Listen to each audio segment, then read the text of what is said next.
Okay. Are you ready for cocktails and conversation? This is Herspiration Happy Hour.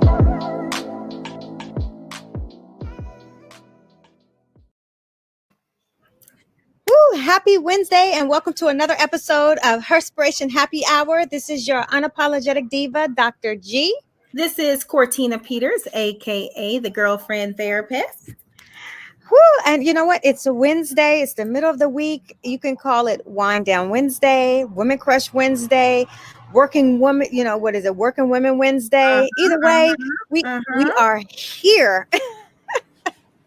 We are here and we are visible. And I gotta go get my look. I'm moving about because this is how live we are. I'm moving about so I can grab my phone. Are you ready for?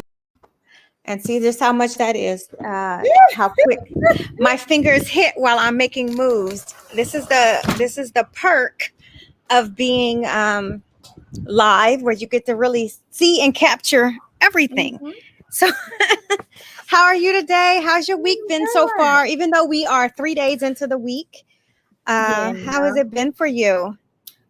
Busy already. And just kind of busy and going about my day, still on my exercise routine. So just trying to get in rest when I can. Oh, you know what? I don't know if I really say I've rested. Because this time difference, if you all hadn't been following me or have not been following me, I am on the West Coast. Mm-hmm. I've been here since last week, Wednesday, and it's only like 4:00 here and it's 7 p.m. there. So it's super hot. Have the sun on me, hence the shades right now, because I'm sitting on the back patio of my cousin's house in San Diego, literally right near the border of Tijuana, Mexico. So it's absolutely gorgeous here, but the sun is hot, but the cool breeze is like really, really nice. Okay, so, nice. I know. So always on a Wednesday, we always represent a female that is, we are crushing on, that's making a difference in this world, or has made a difference in this world, because sometimes they are no longer with us. So Cortina, do you have your WCW? I think it's just so many wonderful women that do so many amazing things that I have the privilege to know and meet and come across. So the person who I'm crushing on today, her name is Keisha Patrick, and she owns Main Choice like hair salon, and she also makes products, beard products, shampoo products, all types of natural hair care products. I mean, she is the bomb at styling. I know her personally. She's from my hometown, but she's really big on Instagram and what do you call that thing? YouTube. I was like, what do you call that thing? You said, what do you call that thing? Yeah, very big on those two platforms. And just what she's done with her talents and her gifts and how she transforms people's lives with their hair, through their hair. I think is great. I think is wonderful. And she's still very humble and down to earth. And she's made her business from her passion. Okay. So yeah, her name is Keisha Patrick. Okay, that's so super dope. So, me, I like representing and highlighting different women who are doing just as much, but are not widely known. And some of them are very shy about the things and the efforts that they are making a difference on. So today I'm going to shout out, and my WCW is, her name is Marie, and I might just jack her name up, but it's Del Marie. She is the author of Dola's Castle and Alex the Warrior, which teaches children about boundaries and whatnot. And we had her on the show. So I think I want to highlight her today, because I go back and I'm hearing so many different things. And, there was just a story that came up about, protecting your kids and accepting that your kids are very honest with you about who touches them, in Mhm. inappropriate ways. So I really want to highlight her today because given the things that are on the news and things that cycle on my social media, definitely want to just honor her and represent her today as my WCW. So Good. And if yeah. anyone is interested in hair care products, you can send her, well, connect with her through Main Life Studio, and that's MANE Life Studio. And so that's what she's under Facebook, and her website. And I'm pretty sure she's also known as the Master Stylist on Instagram. So Hmm. wonderful and great. And I love her. And she makes great videos. Oh, I'm gonna definitely have to check her out and follow her. I'm always into the natural because I am natural, She does and I like have. everything. She does weave, she does natural, she does men, women, it doesn't matter. She can do it all. Oh, nice, nice, nice, nice. See, that's all that matters. Well, I Mhm. think for me, I really like just the ability to have natural products because my hair doesn't take everything. As a matter of Right, fact, right, right, if right, I use certain hair products, it's just call it a wrap because I would end up having to wash my hair because my hair gets so oily so soon because it's just right. curly. Even when it's blown straight, it certain chemicals. I remember getting my hair done, and if I got it done and they put spritz or hairspray on it, it's instantaneously I have to wash it because my hair feels waxy. So Mm, just recognize that your hair is not the same as everything else. right, right. Yeah. So yeah, she has like 104,000 followers on Oh, Instagram. nice. No, I can't wait to get to that level. And I think she has Oh, more on YouTube. So like it's oh, wow. Okay. yeah. No, that's good. I am over here trying to I'm I'm I'm trying to send this to my Facebook page so people can follow. And I am over here totally jacking it up Well, because it's that California time. So while you're doing that, it, I am going it to talk about our it's Wednesday, so oh, cocktails. yes. So our drink for today, I think that we're going to do the early bird since it's early over there where you are on the West Coast. And so basically, what you have is 1 ounce of mango puree, 3 ounces of cranberry watermelon juice, 1 ounce of mango liqueur, 1 ounce of gin, and 1 ounce of elder flower lemon vodka, and you mix it all up. Mm. And because of the different juices and gins and purees that you put in there, it kind of makes a 3 level color drink. So that is called the early birds. Oh, Um, nice, nice, so nice. that is what you do. And if you want to do the mocktail version, you would do the 1 ounce mango puree, the cranberry watermelon, and mix those together and garnish with the cherry with a little Sprite Nice. top. So there we go. I don't know. I have to tell you that the mocktail sounds just as good as the actual cocktail. Yeah, yeah. I got to make sure I send that over to you. Yeah, well, I can always play this back too.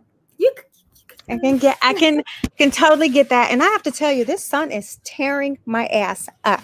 but you look great. You look great in the sun. The sun is glowing. You're smiling. You just look refreshed and young and I vibrant. don't know about refreshed, but look, I don't know about refreshed, but I'm You probably you gonna might not feel refreshed, but you look refreshed. I think that's what's important. and you know what? I'm going to have to share my view because where I'm at, I was sharing with Cortina before the podcast. It's like I am literally right behind me over the, I don't know if I call it a ravine, but there's a pond, there's a river out there. And right on the other side of that is Mexico. So I'm like so super close. I probably could still throw a stone. It really is. So I just moved off the couch so I can hide my legs a little bit because they're burning from this sun. I It's bet. the But you know what? The weird thing, it's not even it's not hot out here other than the sun like beaming directly on me. There's a really cool breeze that is so super nice. But when you're laying directly in the sun, and I was napping out here earlier, can't lie. Mm-hmm. Um, and the sun is the only thing that's like really hot, but there's a cool breeze that just comes in. So San Diego is kind of hot but cool. It's so super weird. So you can totally get by on just wearing a sweatshirt, but totally get by on wearing short sleeves depending on where you're at. Okay. Yes. So let's talk about our guest that's going to be on here tonight, because it's so super interesting that um her name is Anne Marie Hayek, and she is a thought leader and generational expert and social agitator who deeply understands society's evolutions. I mean, so she's also the author of an upcoming book. Well, actually, the book is technically released now. It's called Generation We: The Power and Promise of Gen Z. So I so cannot wait to talk to her about this book, about what inspired her. I know when we talk about Generation Z, what are your thoughts? That's Morgan's age, right? Those individuals. Isn't that? Isn't I that? you, I don't is it? I don't know. I'm not sure. Because I'm always There's too just many super. Jen. It's between, it's, so no, I don't know if it covers Morgan, because it's between those that's from 97 to 2012. Yeah, she's 06. Oh, okay. Yeah, that's what I'm Okay. like. Yeah, I think that's Morgan. So Well, you know what? But I still feel like Morgan's such a baby to me. I know.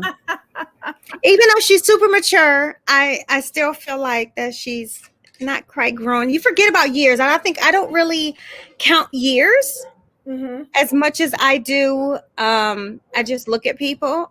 Yeah, I don't know. but you have a different relationship with Morgan, so she's like, That's true. she's your little niece. So when you I think know. about, oh my God, people who were born in '96, oh Lord, they're grown. It's a little bit different than the time that you spend with Miss I Talkative know. Morgan, and I'm out here doing the most right now.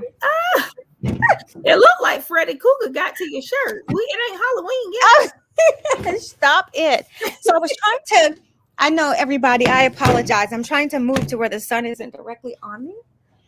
And unless I go upstairs, maybe, or no, you know what? I don't even know if I go upstairs if it'll make a difference, because I was laying on the, I forget what they call it. But I was laying upstairs and it was like super hot upstairs as well. But I'm good now. I have a little banister that's blocking the sun from directly hitting me. But it feels so good, I don't want to go inside because it's just nice out. Yeah. So Yeah. so it's a little bit different for you as it relates to viewing Morgan in that way. But I would have to say I do think the generation that is Gen Z, I think they are less timid, less apt to be influenced, and they kind of live life on their own terms. And the reason why I say that is because of I even my generation, we're not as conservative in my eyes as maybe my parents' generation or the generation before. And I think Yeah. every generation, and I'm not talking about liberal in a political sense, but I feel as Yes. though they get more free because society loosens up a little bit more, and they're not afraid to use their voices. They're not afraid to fight for what's right. Almost like that girl who she turned in one. She was the class president or valedictorian, and she went to go make her speech, but the speech she turned in was not in Texas, was not the speech that she gave, and it was on taking women's abortion rights away and things like that. So being just very fearless and things like that. And so I like Generation Z. I know some people be like, oh my God, they so dumb, they doing these TikTok challenges, and you're always gonna have people doing crazy stuff. That's in any I don't generation. I don't know if it's the Generation Z that's so much doing that grasp the TikTok. Now they No, no, no, are, no. I'm talking but about I the think they're. dangerous ones. I'm talking about no, the ones where they Oh speak like yeah, yeah. chlorine and bleach and all that other kind of Okay, crazy foolishness. yeah. I'm talking about that kind of stuff. Okay, so you know what? Here's the thing. I have nieces and nephews that are all, all a part of that generation. And when I say I am typically in awe, I a few years ago, especially as they were graduating and they had all these aspirations to be all of these things, and I was like, wow, I wish I would have aspired to those things when I was that age. But also, my age and my generation was not exposed. We didn't have the internet to expose us to all of these things. Mm-hmm. So it's a little bit different now. And I am watching the evolution of technology and how it affects Mm-hmm. the, Mm-hmm. the information that our youth is getting. And so we have to, I feel like, be very cautious and careful about what we put out there, True. only because people are watching. Children are very impressionable. And before anybody gets started saying, oh, it's up to parents to monitor what their children watch and all of that other stuff, unless you are literally standing over your children's shoulder the entire time. I know children who are in school that go against the reservoir and start looking at other things. Or Mm-hmm. you can block what you want on a child's phone. It does not mean they would not be exposed to things if things are put delicately. Absolutely. So Absolutely. I'm a firm believer in that.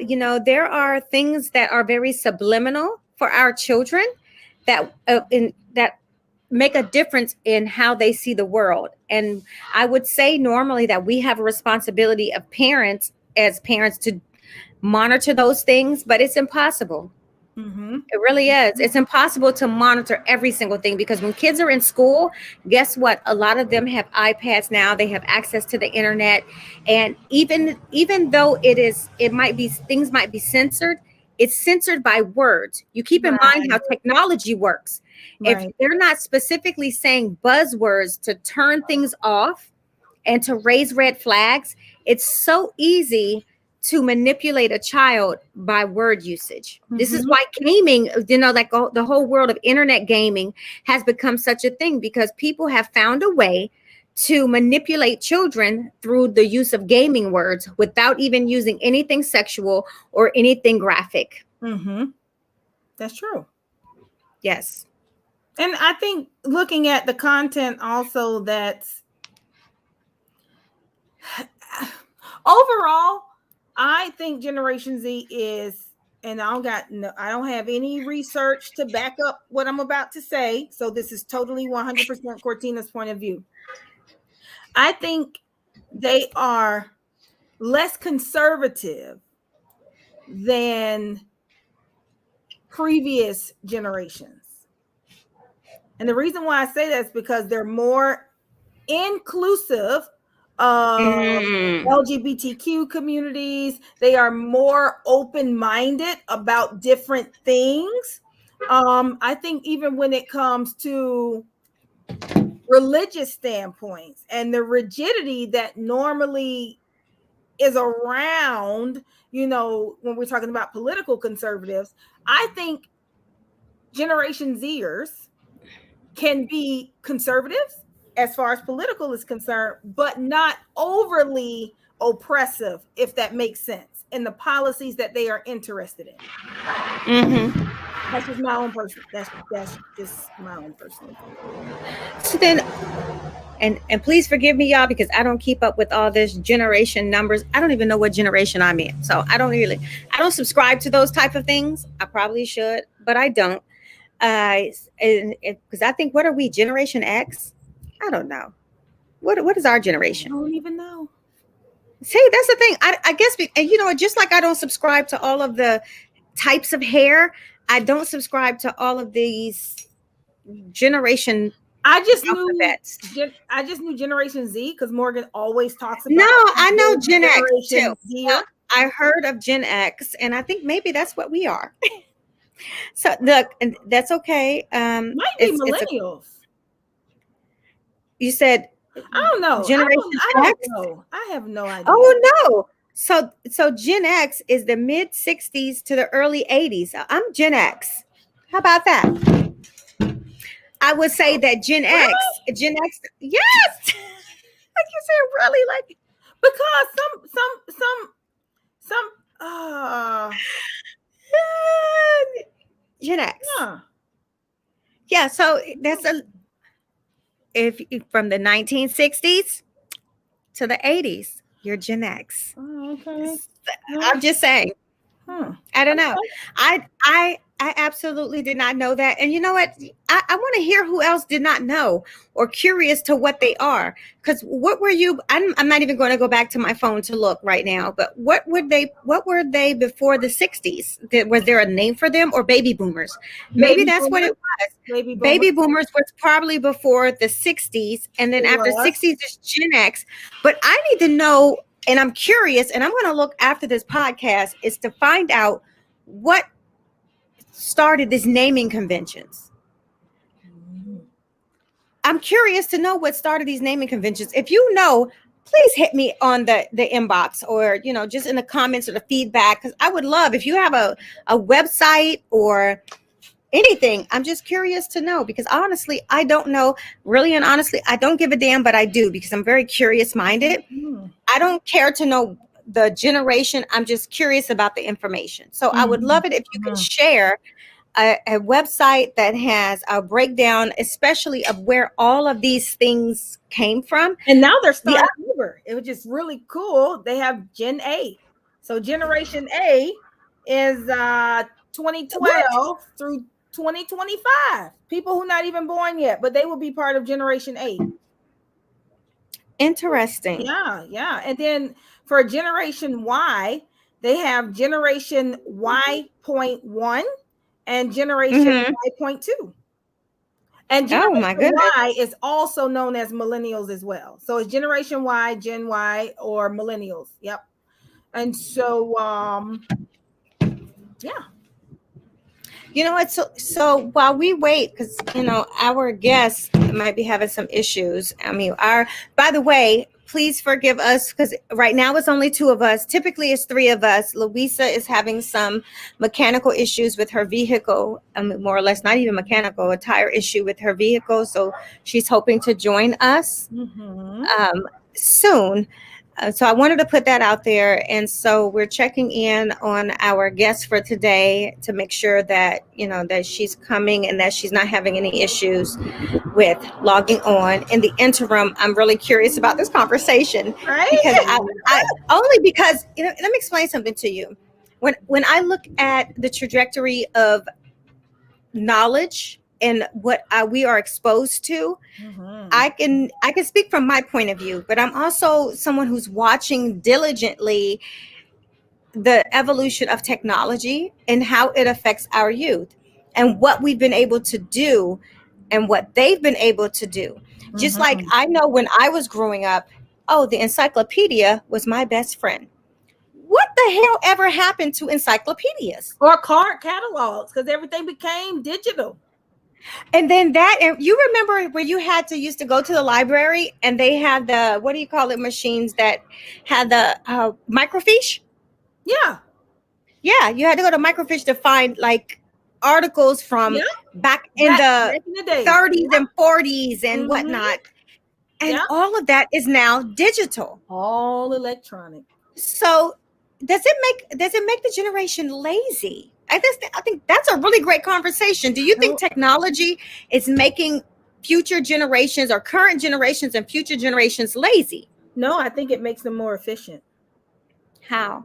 because things are at the touch of their finger.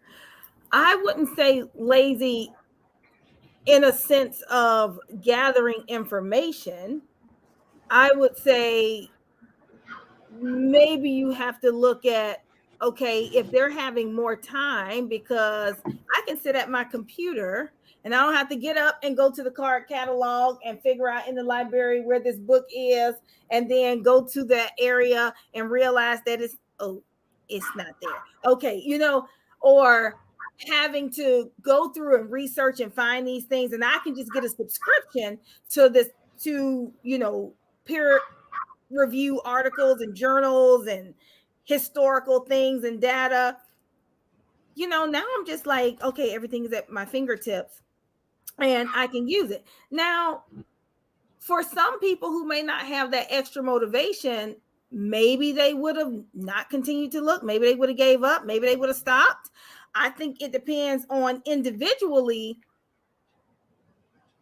the individual, what it looks like. Now, what I will say, I feel handicaps a little bit, younger generations, is when it comes to like texting and shorthanding everything. That's the part that I feel makes them lazy.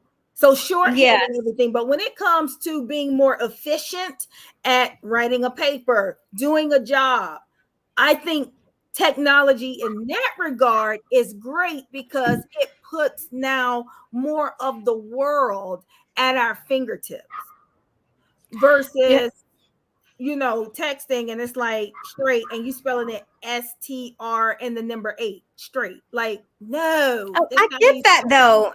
I get that. I don't shorthand a lot. My bad. I think about it after the fact. If I'm doing something that requires a certain amount of characters, then and only then do I shorthand.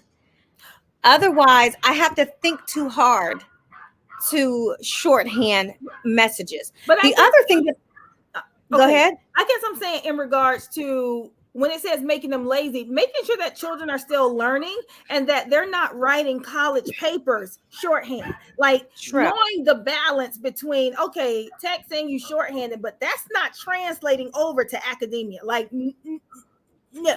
And the I reason don't even why mean academia though when it comes to being lazy. I would say that because there's a requirement. So here's where I but mean with some people lazy. bring it If over the- because that's what but when they see.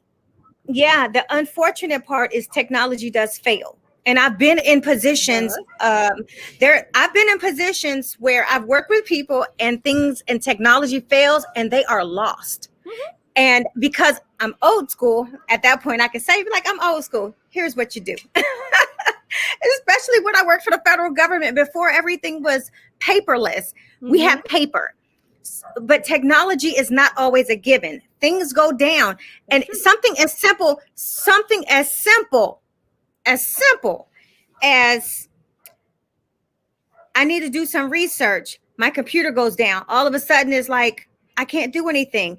Yet you can go to a library Mhm. and look up the same thing, but they don't have that wherewithal. That's what I mean by it makes them lazy in the sense that they don't know what to do. It's like, okay, well, you know what? My system is down, so I can't do anything.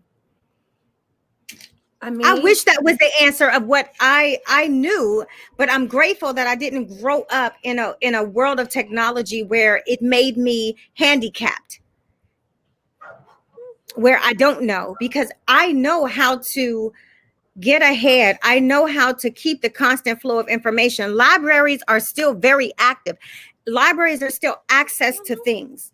And so when I'm as a college professor, I even say to them because I do have some, Gen Z, so, and even Gen X, later part of Gen X that had the access to the internet.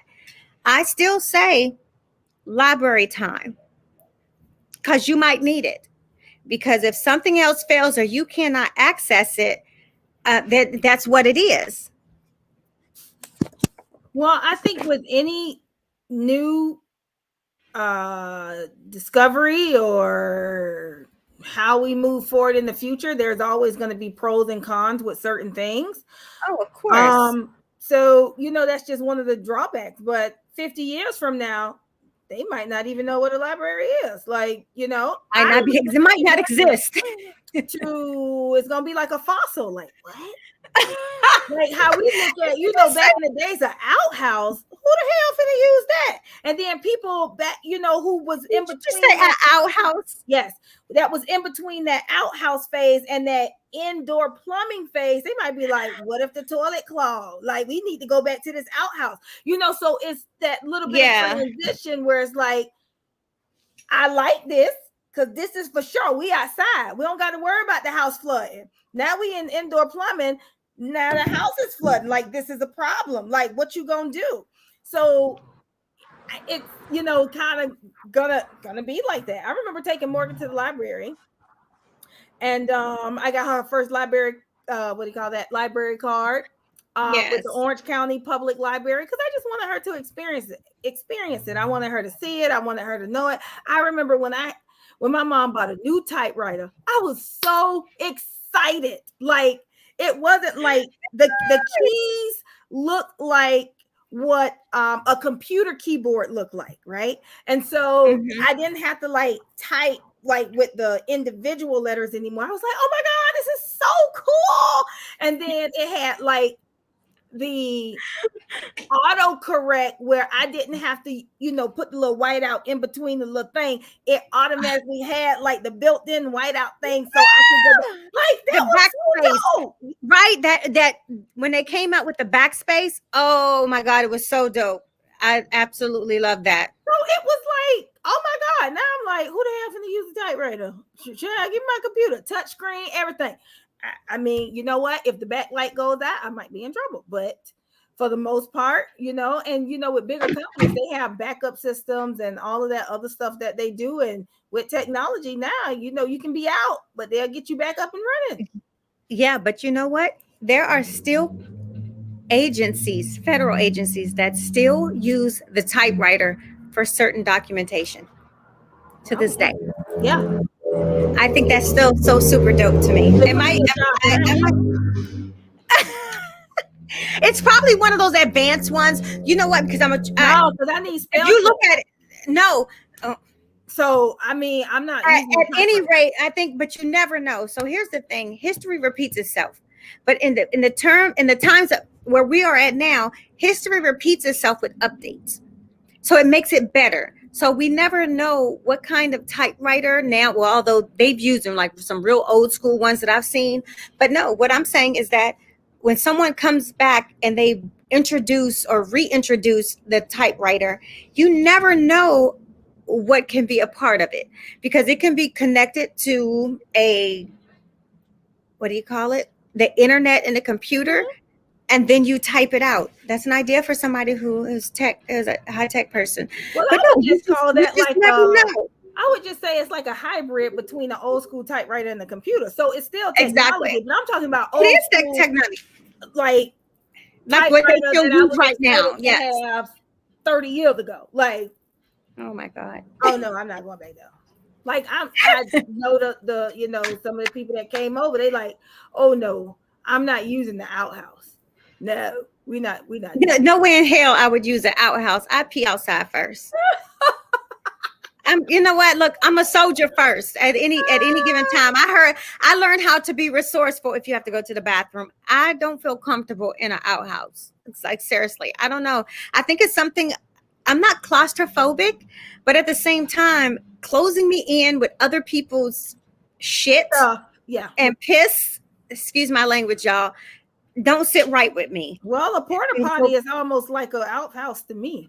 same thing. Porta potty. I've never. I guess in a sense, I've never used an outhouse, but I equate a porta potty the same way. Yeah. I'm not just. I'm not. I'd rather, dig a hole, do what I need to do, and let me just go, because it's. I don't know. It seems more sanitary, because I think that. What do they say? Like, even germs floats. They do. I don't want to be in an outhouse. I don't want to be in a porta potty. I don't want to be in any of that. Well, one of the things that I think about also, like, technology is a little slippery slope. It's scary. It's scary. What? Can you hear me? Yes, I Oh, hear yeah, you. okay.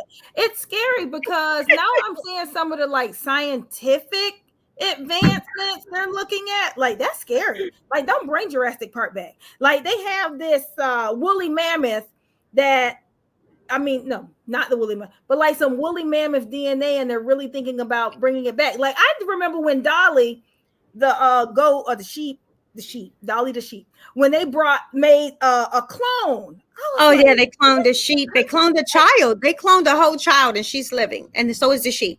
well, I don't know about the child. Because that's like Oh yeah, the first that's just clone. Yeah, like the far beyond like what I'm comfortable with. So that type of technology, I'm not okay. I don't like that. I don't like that kind of stuff, because if you clone me and I'm still alive, which one is the real me, right? And then, do she have feelings? Do she have rights? Do she get to Oh vote? my Do she get a God. birth certificate? Like, what does The that first look clone like? child, I don't know. The first clone child was out of Florida. No. And Now, her name, it was 2002. It says on December 27th, 2002, Bridget Bosselier held a press conference in Florida announcing the birth of the first human clone called Eve. okay, so that's different than I'm thinking about they making the child in the petri dish. That's what I'm thinking about, right? So I'm That's me, what it was. That's what it was. but no. I'm talking about like growing her in this thing that I can see, like this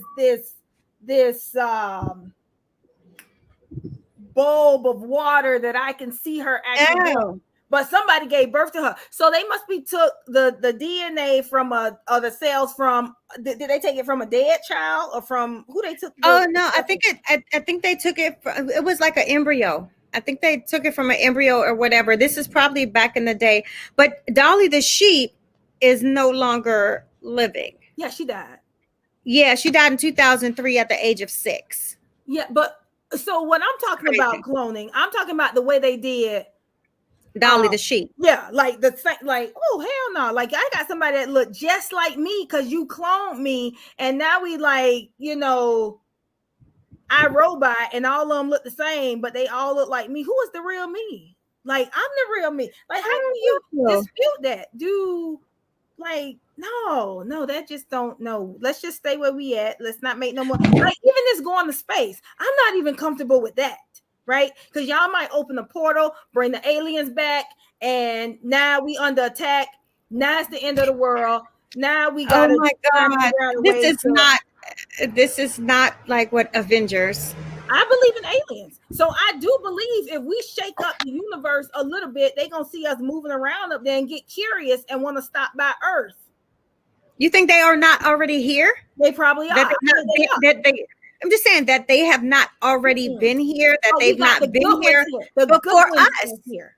The good ones are here and among us, and come take some people. I used to watch a lot of Unsolved Mysteries. That used to be one of my favorite shows, and all of the alien abductions, and then they come back and then they recite what happened to them, what they remember. And I believe in Area 51.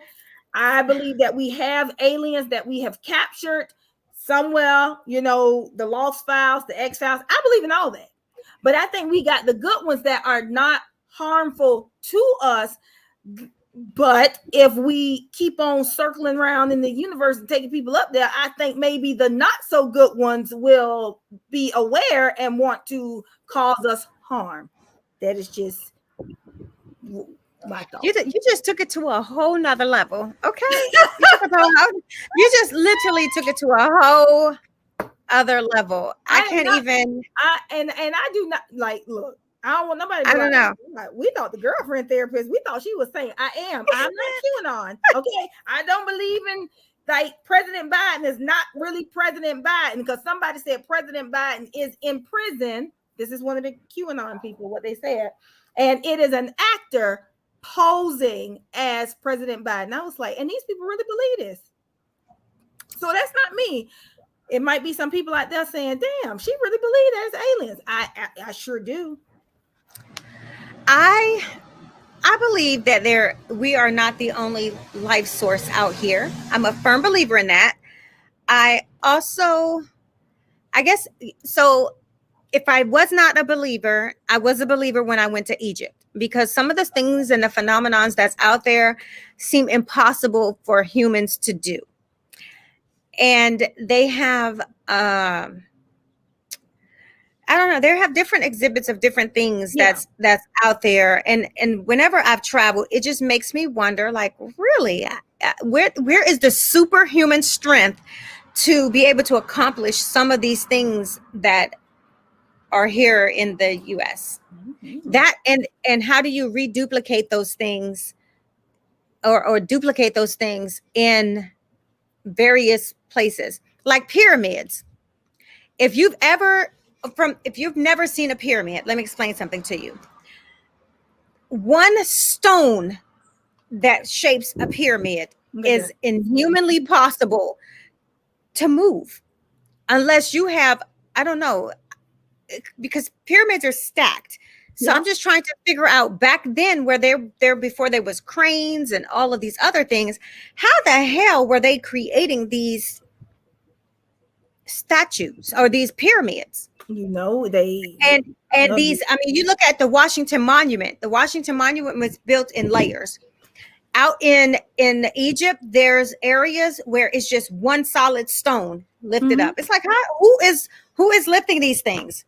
Who is building those things and how?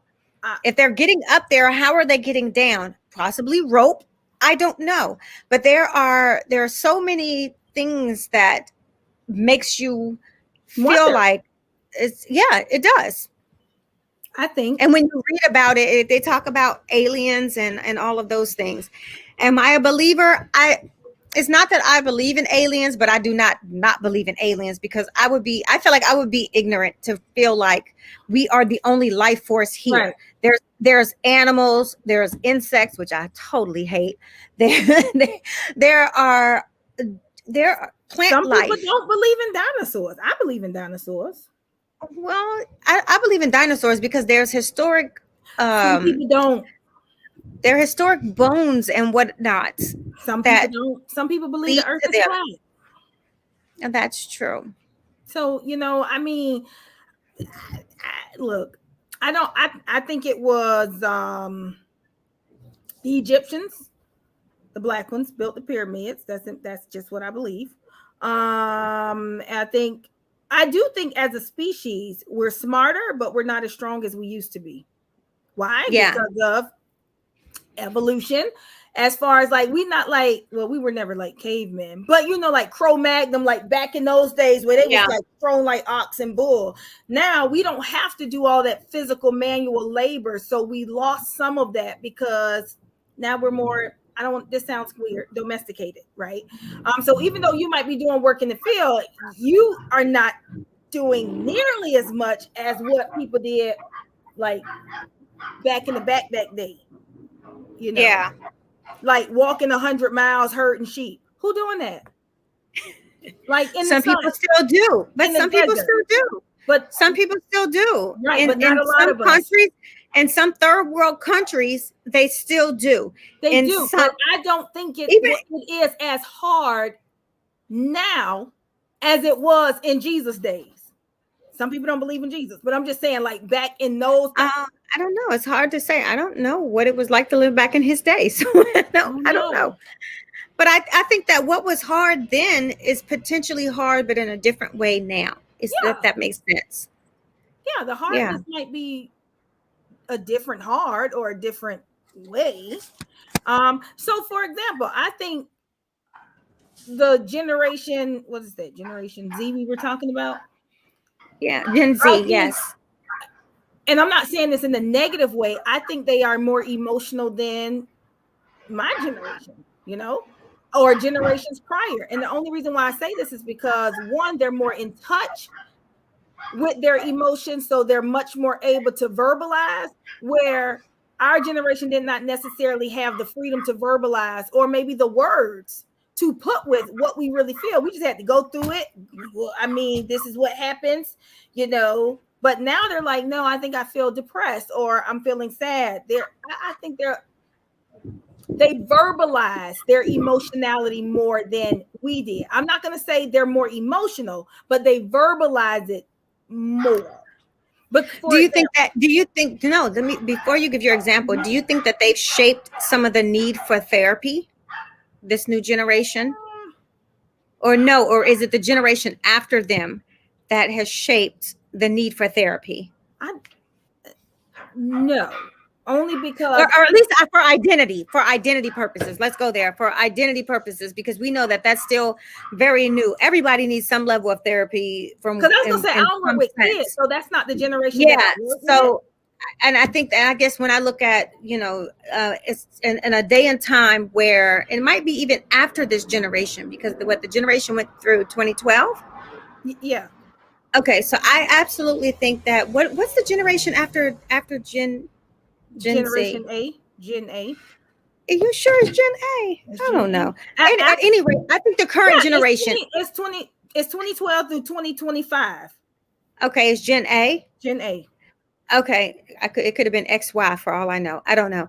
But I think that, would you say that the newer generation, because of the movements when it comes to sex and sexuality, do you think that that's a huge difference in the need for therapy? Because, and not even necessarily for them, but for the parents, because you said you treat adults. Mm-hmm. And so when you give your example, I'm just curious to know the difference between adults you see now and the adults you see now with Gen A children. I would say if we keep going the way that we are going, because society is much more accepting, the issues that I see now may not be as prevalent. So they may not necessarily need therapy for those issues. And the reason why I say that's because now kids are much more tolerant. They seeing LGBTQ on TV, on everywhere. It's everywhere. It's saturated. It's in the NFL. So it's not going to be new or socially taboo the way it is currently today. So when they get of age where they may want to invite people in, because we don't necessarily say come out, we invite people in. When they want to invite people in and let people know, like, hey, I'm attracted to the other sex, because their parents who will be having them is in this with the exposure, it won't be as much of, I'm kicking you out my family, you can't do this, or the internal conflict when it comes to them feeling a little bit more comfortable. Now, there are still going to be families that don't accept it or whatever, but I think it's going to be much less than what we experience today. So I don't, you know what you said, talking about, I guess, being liberated from their point of view. What I would think, I don't think society is liberated when it comes to sex and sexuality and people. I think those people are. I think that there's certain people are, because it's still very not widely. When I say it's not widely accepted, I think that the people are accepting of where they are, and they are forcing the world to see them and accept them as they are. And so there's a difference to me when it comes to the different generational, I don't know, what do they call it? Generational, I don't know, genres or people or whatever it is, Right. Whatever they call themselves. I think that, when, just like when I was growing up, you almost didn't even have to say, people just accept it. But I think that was not enough. And so now where there is, we just knew it. Like people who were, homosexual in any kind of way, we knew a lot. We didn't. Oh, well, you know what? Even to the day, the people just unspoken things. Like I've even had one of my really great childhood friends. I knew from the time that he was in third grade. We were in third grade together. I just knew. I grew up with that in my family when they were adults and I was a child. So I just I learned not to say anything. It wasn't anything to say. It wasn't anything to say. It was more of just accept people for who they are and where they are. So when my childhood friend in my 30s decided to come out, I was like, yeah, okay, I knew, but okay.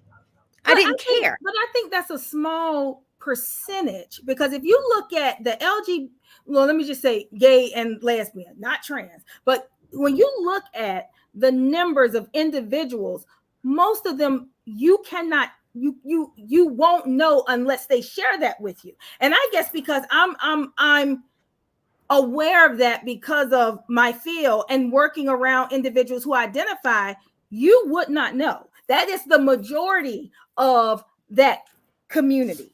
Now you have the outliers who are like back in the day where they say, I think he might be touched, or he might have a little sugar in his taste. Yeah, those individuals, you're like, okay, yeah, I think when they grow up, they're gonna be a little. But where we are now, like for example, I was just in the Pride Parade. I was in Pride. I took my daughter Morgan to the Pride Parade, like not this weekend just passed, but the weekend prior. And I mean, some individuals, people probably would have assumed because as Dee said, I look like a clown. I don't think so. I thought I was very cute. I had my tutu on and my socks, and I was just like amazing. I think I looked great. Some people, they could assume that I was lesbian or bisexual, but I'm not. Because you were out there.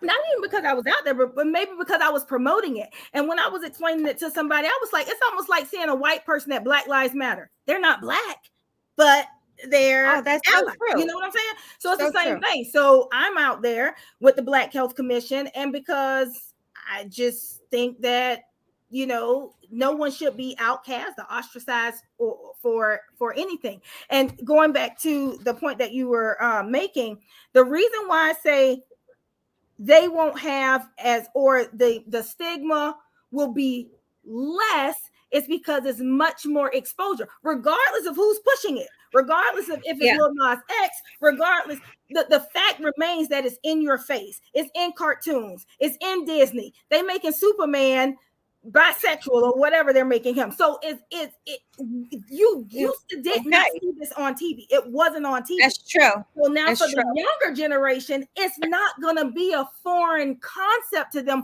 whether their families accept it or not. At least they will have some representation for what it is that they are feeling. And for the kids that did not have representation because they never saw it on TV, they grew up in the back hills of Wisconsin or wherever they grew up at, and they didn't see it. They wasn't exposed to it. They just knew that they were having these feelings and they were different from everybody else.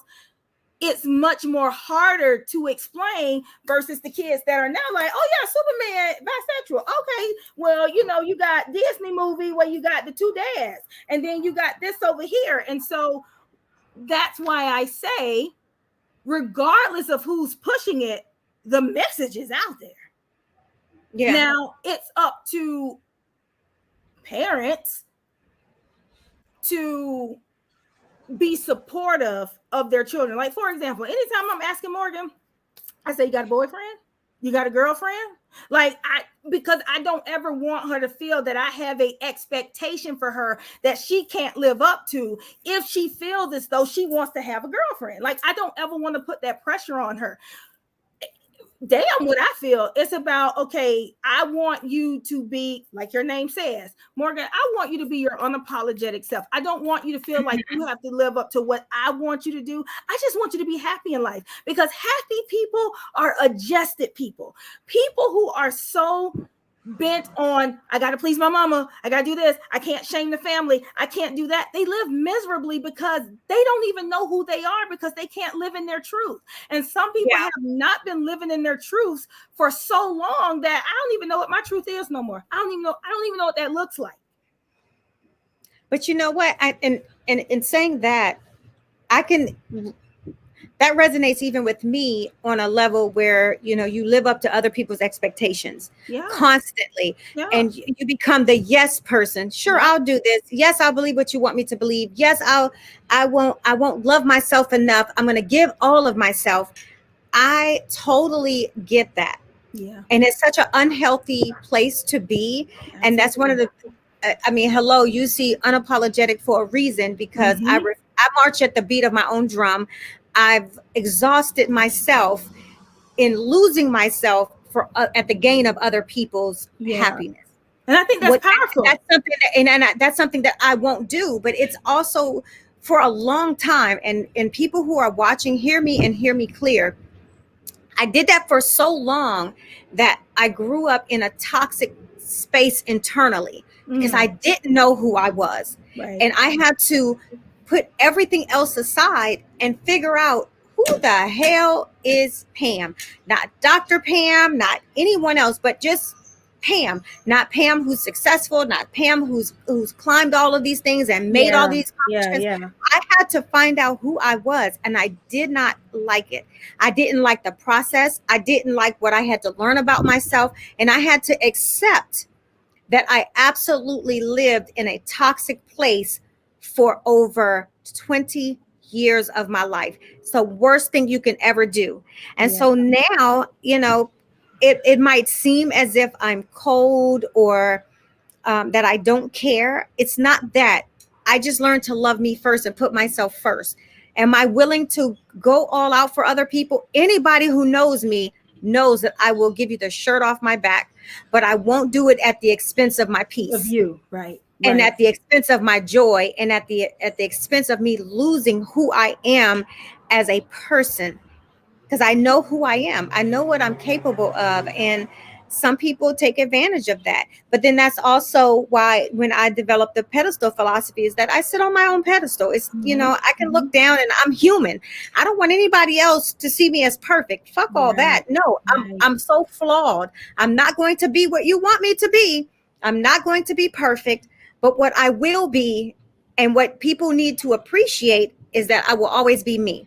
Yeah. And so that's what I really and truly advocate for. And that's something that I do love about this new generation of people, of children who are coming up, for those that accept them, but there are still those that rely on social media and media and television to define who they are, and it's a Mm-hmm. false reality, because then Yeah. they have this expectation that parents think that they should be this way, Mm-hmm. that their friends should think that they should be that way, but society should see them as that way, and so you have people who are very conflicted, Yeah. and then they wonder why the suicide rate is so high with our children. It's because they don't have an outlet.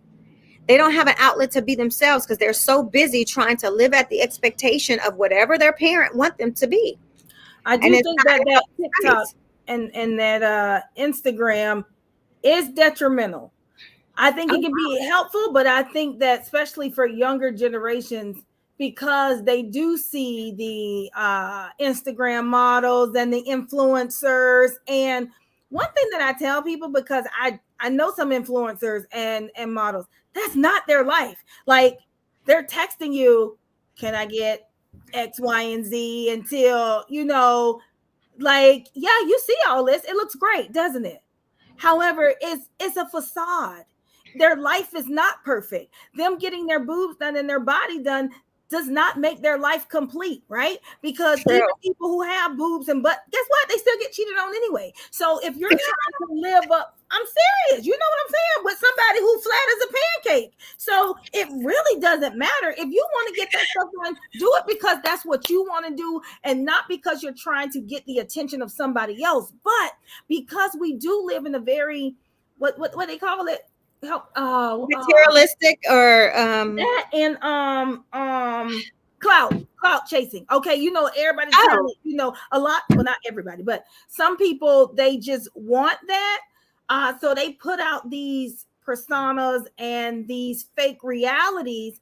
And for people that are looking at, they're like, oh my God, they look so happy. Maybe if I look more like them, my life will be happy. And that's not true. So again, going to your name unapologetically, I tell all my patients, don't pretend when you come in here. I don't want you to have to say it right. I don't want you to get it right. I want to deal with the real you.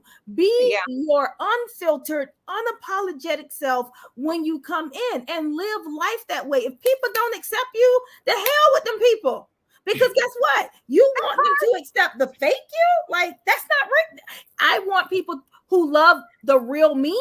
That's who I want to be around. Not like I'm walking on eggshells because other people don't accept who I am. For example, there was like, okay, I talk real country sometime, right? And I'm not okay. always, you know, as eloquent in my tone or in the way that I communicate certain things. I get loud, I get passionate. That's just me. And I had to learn how not to code switch because of how I feel other people are looking at me. For example, my daughter will Mm. tell Oh, me, that's good. That's deep. she'll be like, Mommy, you're doing it. Like, she calls me out all the time. Mommy, why are you talking like that? So you know how Morgan is. I'm like what? Like that. I'm like, I'm not talking like anything. See, now you're talking regular. So if, and I'm not talking about like cursing and slang like that. I'm just saying my natural voice that is not altered to fit a particular place, if that makes sense, you know. And I still work on that, because I don't want to have to code switch. I don't want to have to change my voice tone or anything, because I feel as though people won't accept me, or they will think, how much education does she really have, because she sounds real backwoods, you know. Like, no, I want my work to speak for me, not for me to have to Yeah. change anything. And again, I think that goes to some of the things that people say, like you have to present a certain way to get into certain doors. Well, if we continue to do that, we're going to continue to keep that gate and that barrier up for younger generations who we don't give them permission to totally be themselves, you know? So, Yeah, no, I completely agree. When you talk about code switching, here's the unique thing. I used I used to find myself feeling like I need to change up every time I'm dealing with something. Now I feel like I should sometimes. I catch myself like, oh, I came off a little indifferently, depending on the range of where you get me. That's the range you get me at, and so that's for me. It's I probably could have handled that differently because I have a hard time not code switching because I'm so comfortable in being who I am.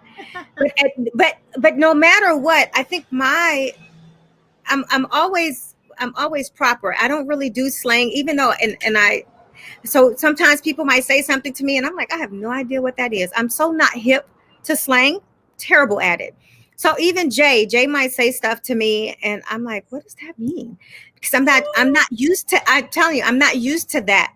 But right.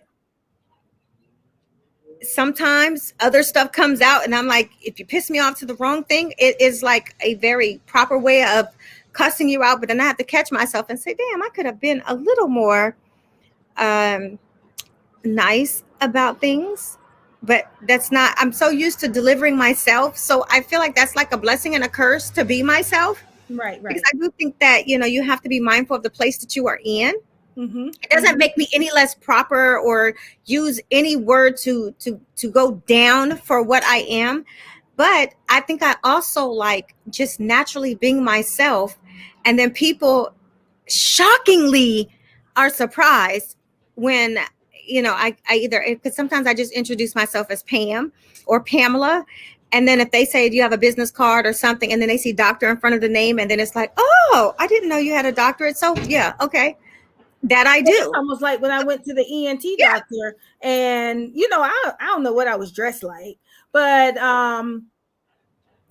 some people are like, "Oh, so what are you doing?" I said, "Well, I'm a therapist. I have a private practice in Winter Park, because Winter Park is a very like affluent area."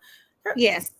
Their entire demeanor changes. I took Morgan to the Exactly. doctor, and the doctor who was like, "Oh, so I don't know what we were talking about." It was like, "Oh, so are you a teacher?" And no offense to teachers at all. I think teachers are great because our kids spend more time with teachers than they do their own family.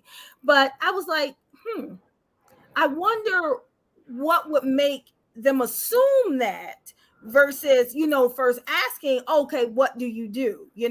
And so I was like, no, I'm a therapist. It's like, oh, like what kind of therapist? Like physical therapist? No, I come sit on my couch kind of therapist, And so, because I don't always dress, I don't dress up when I go out, I just be looking regular. And so I it's figured you funny not. how we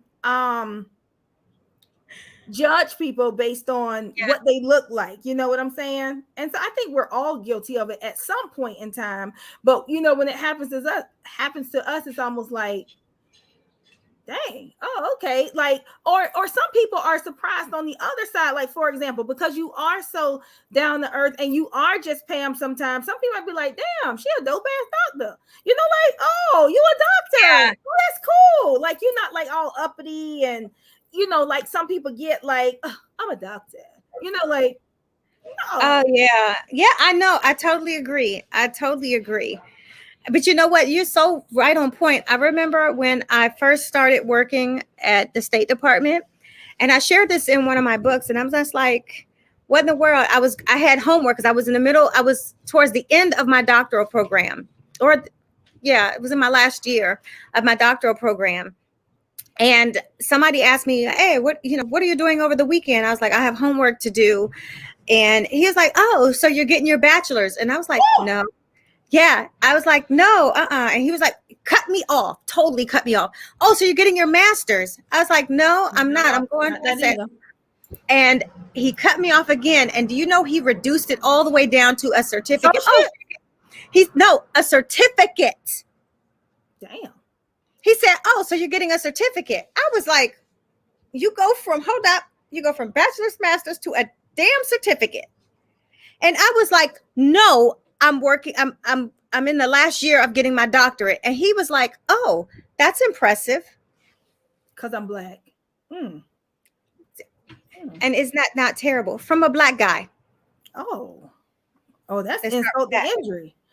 that. So when we talk about perception, and it's, I don't know, it's so detrimental to our own community to think that low, that we can't achieve such a high level of success. Right. But which brings me to, you know what? I don't believe in things going viral and whatnot. But let me just tell you something.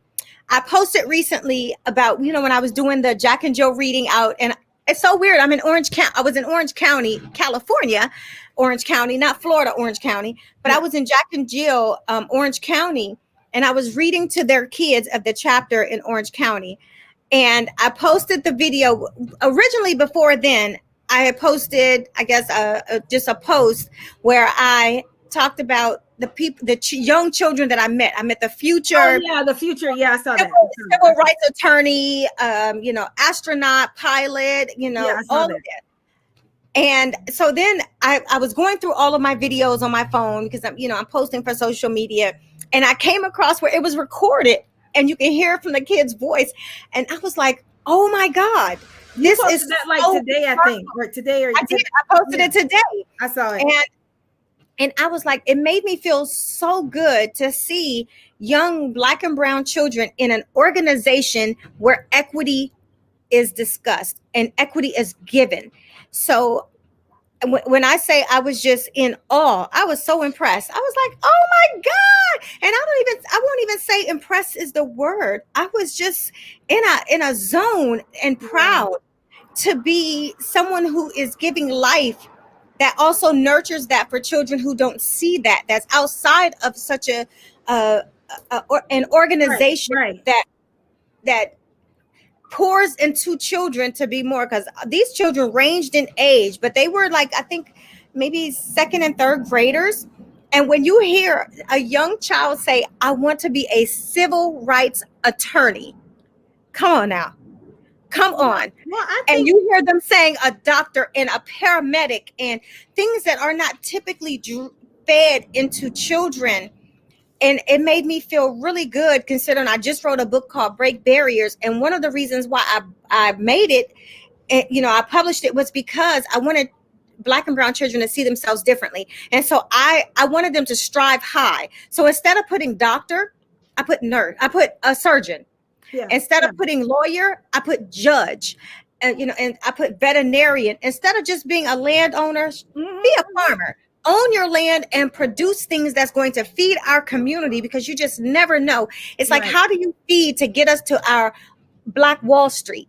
Right. You know what I'm saying? And so that's kind of when I sat there and I was like, "Oh my gosh, this is so nice." Well, that's why I think representation matters, so kids can begin to see themselves in it. And I think it might stop. Well, I mean, every time, Pam, it's always a good conversation when we're on, whether we have a guest or not. We just kind of roll with it, and the conversation is always flowing, and it moves. And so, did we? Oh yeah, shoes. Oh yeah, it's after 8. Yeah. Oh my God. Do you have a patient? Yeah, I do. We are going to look. I didn't even look at the time. We're just chilling and just having conversation. So you know what? How can people find you? First of all, thank everybody for tuning in. But how can people find you, Christina? How can people connect? They can find me on. How can they find me? Oh, right here on the screen. At the Girlfriend Therapist. Yes, you can find me at the Girlfriend Therapist on all social media platforms. And you can find me at I am Dr. P. Gurley on all platforms. And of course, you can connect with Herspiration Happy Hour. We are on every major platform from iHeart to Pandora to Amazon Podcasts. You name it, we're basically there. So if you want to catch up with this one, you can always go and look. And we actually stream live on Instagram, not Instagram, Facebook, YouTube, and Twitch. So follow us on all of those platforms, and then of course you can download on Apple Podcasts or anywhere else. So we thank you so much for hanging in with us on this conversation, and we definitely appreciate your time. And until the next time, cheers.